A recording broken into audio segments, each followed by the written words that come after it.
Когато чух този тон, с бандата решихме да си направим купон.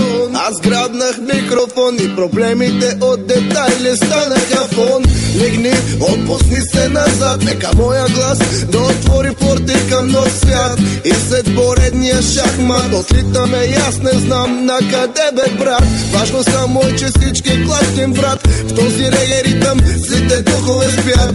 Всичко е тихо и спокойно, мир и любов от кефа, аз искам войно. Не, някой иска да ме спре, о не. Виж как слънцето пече, забрави за това, забрави, че съществува деня и нощта. Под вълните на звука изразявам чувство, просто ей така. Сънувам и не искам да се будя, защото пак на хората ще трябва да се чудя. Оставете ме да пея, искам и аз като нормален човек да живея. Нагоре и се нагоре, аз не съм нито първи, нито втори. Не ме слагай на кантар с певците, не, аз просто зарибявам като влизам в ушите. А ти си клатиш главата, всичко е окей, само не падай на земята. Стай глата на тази пейка. Заедно пътуваме вече за Джамейка.